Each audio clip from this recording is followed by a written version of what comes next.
자, 그래서 제가 대학병원에 가게 되는데요. 대학병원의 첫 이미지는 어렵다입니다. 대학병원을 사실 저희가 흔히 가보지 않잖아요. 근데 이제 대학병원을 갔을 때 너무 크고 인포메이션이 정말 많아요. 그리고 뭐 안내해주는 분도 되게 많은 것 같은데 실제적으로 물어보기도 되게 힘들고 막 사람은 엄청 많고 막 여기저기 치이고 또 대학병원에 그런 체계가 되게 잘 잡혀 있을 것 같지만 알고 나면 정말 너무 좋고 효율적이고 체계적인데 알기 전에는 너무나도 힘들고 화가 나고 좀 원무과에서 자주 이제 언성을 크게 높이면서 싸우시는 분들이 왜 많은지 알 수 있는 그런 상황입니다. 그래가지고 저도 이제 막 처음에 되게 어렵고 그랬는데 뭐 어머니랑 이제 저는 같이 가긴 했는데 이제 엄마가 보통 예전에 대학병원에 치료를 좀 받으신 적이 있어요. 그래가지고 이제 이미 잘 알고 계신 부분들이 많더라고요.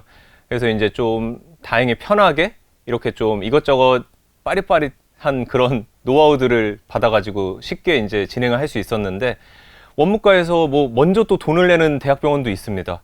당연히 저희가 보통은 치료가 다 끝나고 이제 돈을 내게 되는데 여기는 치료도 시작도 안 하고 선생님도 만나기 전인데 먼저 돈을 내래요. 근데 뭐 내라니까 내야죠. 내지 않으면 뭐 진행이 안 되는데. 그래서 이제 조금 의아했지만 뭐 그거를 따질 건 아니고 뭐 따라야죠. 로마에 갔으니 로마법을 따라야 되니까 당연히 이제 돈을 먼저 내고 기다리고 있고 처음으로 이제 또 대학병원에서 큰 진료를 받다 보니까 긴장이 됐어요. 그래도 이제 제 차례가 꽤 오래 걸렸는데 예약 시간이 있었는데도 불구하고 굉장히 길게 지체가 되더라고요. 앞에 뭐 환자분들이 자기들의 이제 더 얘기를 하는 것도 있고 뭐 진찰이 또 길어지는 분들도 있다 보니까 그런 것 같은데 제 차례가 돼서 들어갔는데 이제 긴장했던 거랑은 다르게 또 얘기는 편하게 하고 혈액 검사들이 이제 의심될 만한 부분들을 이제 진행하게 됩니다. 근데 이제 혈액 검사만 하는데도 굉장히 비싸요. 대학병원이기 때문에 뭐 저희가 동네 병원에서 뭐 몇천 원, 만 원대 이런 게 아니라 뭐 피 검사를 하는데도 10만 원 단위가 나오고 뭐 제가 이것저것 하다 보니까 피 검사만 20만 원이 넘게 나오기도 하더라고요. 보통 무슨 CT나 MRI 값이랑 큰 차이가 없죠. 그래서 저도 놀랬지만 어쨌든 그만큼 정교하고 체계가 잘 된 데서 최고의 의료진이랑 함께 하는 거니까 뭐 그 정도 낼 수 있다고 생각합니다. 그래서 이제 저는 내고 이제 백혈병이라든지 뭐 림프암에 관련된 거라든지 아니면 천식, 폐암 뭐 이런 거부터 해가지고 뭐 관련된 피 검사들을 해봤어요. 근데 이제 결과가 며칠 후에 나오고 보니까 이제 문제가 없대요. 그래서 아 다행이다. 그래도 내가 백혈병에 대해서도 걱정이 되고 뭐 이것저것 무섭다 보니까 혈액암이랑 검색을 해봤는데 너무 무섭더라고요. 제가 그거를 감당할 수 있을까? 이걸 어떻게 이겨낼까? 아 진짜 무서웠는데 이것만 아니었으면 좋겠다 했는데 다행히 아니라고 하니까 안심은 됐어요. 근데 대학병원에서 그 피검사 결과 나오기까지 이제 약을 타가지고 이제 좀 잘 들을 거라고 먹었는데도 불구하고 가라앉지가 않았어요. 그래서 이제 안심 반, 걱정 반. 그래가지고 이게 되게 모순되는 상황이죠. 안심이 되는 것도 아니고 또 그렇다고 걱정만 되는 것도 아니고 그런 상황에서 이제 아무래도 뭐 상황을 좀 더 지켜보거나 아니면은 좀 더 걱정되면 정밀 검사를 해보는 걸 추천해 주시더라고요. 근데 일단 뭐 너무 심각한 병은 아닐 수도 있을 것 같다는 의견을 주셨어요. 왜냐면 주요 이런 혈액 검사들로도 문제가 없고 제가 워낙 건강하고 뭐 일상생활에 그런 암의 전조 증상이나 이런 것들이 없었기 때문이죠. 근데도 저는 이제 불안하니까 검사를 하기로 합니다.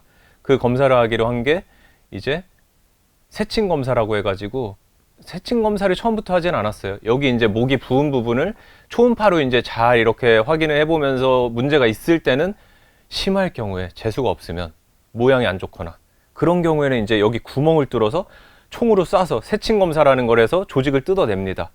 그 경우까지는 정말 가기 싫었는데 그거는 이제 뒤에 이제 말씀드리겠습니다. 그렇게 해가지고 일단 초음파 검사라든지 CT 검사를 하게 되는데 CT 검사는 뭐 알다시피 그냥 평범하게 진행했어요. 다만 그 CT 검사 때 조영제가 들어오는데 조영제가 이제 아시는 분은 아시겠지만 들어올 때 몸이 되게 뜨거워집니다. 그 기분을 되게 싫어하고 구역감을 느끼시는 분도 있는데 저는 다행히 그거에 대한 부작용이나 뭐 알레르기는 없었고 뭐 뜨거우실 때 느낌이 좀 이상한 건 있죠, 당연히. 근데 그 부분 빼고는 괜찮았습니다. 그리고 CT를 찍으시는 분들은 정말 유념하셔야 될 게 항상 물을 굉장히 많이 마셔야 돼요. CT 찍은 날에는 2리터 이상의 물을 마셔줘야지 적절히 이제 배출이 되고 몸에 안 좋은 것들이 많이 빠져나가기 때문에 그 부분을 유의하시면 됩니다. 이제 세친 검사 관련된 그 여기 초음파 검사죠. 초음파 검사를 이제 하는데 대부분 이제 사람들이 여기를 다 구멍을 뚫고 이렇게 막 피를 닦은 채로 막 여기에 뭘 붙여서 나오는 경우가 많더라고요. 그래서 나 저러면 안 되는데, 나도 저러기 싫은데, 나는 그냥 여기만 살살 이렇게 초음파로 문지르다가 나왔으면 좋겠다라고 간절히 바라면서 옷을 갈아입습니다. 옷을 이제 환자복으로 갈아입고 들어가서 누웠는데 이제 선생님이 굉장히 터프하세요. 딱 카리스마 있게 저에게 이거 긴장하면 큰일 날 수 있으니까 힘 빼시고 그냥 저한테 이거 믿으시고 가만히 계세요 라고 하면서 문지릅니다. 그러더니 이제 근데 모양이 조금 뭐 좀 애매하네요. 모양이 안 좋기 때문에 이거는 좀 더 확인을 해봐야 될 것 같아요. 새침 설명 들으셨죠? 그거 하셔야 될 것 같습니다. 이때 정말 스트레스가 컸습니다. 사실 암 진단을 확정받았을 때보다 이때 스트레스가 더 컸던 것 같아요. 그래서 이제 구멍을 뚫기 시작하는데 굉장히 겁을 많이 주세요. 아까 카리스마가 굉장히 강하다고 했죠.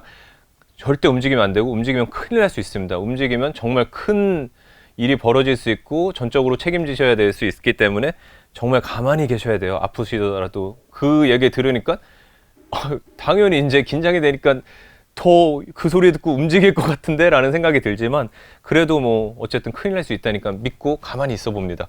근데 여기를 이제 슬슬 문지르다가 구멍을 뚫기 시작하는데 굉장히 아파요. 마취를 하고 한다고 하는 것 같은데 너무 아파요. 그래도 어쨌든 검사를 위한 거고 피할 수 없기 때문에 뚫고 나서 이제 그 상황에 이제 저는 피를 이제 뭐 며칠 동안 이게 날 수 있고 굉장히 통증도 일주일 동안은 심할 수 있다는 생각을 하면서 치료를 마치고 나옵니다. 배우 김우빈 씨 아시죠? 김우빈 씨가 걸려서 유명해진 비인두암에 걸리셨습니다. 현재 3기로 확인이 됩니다. 수술이 불가능합니다.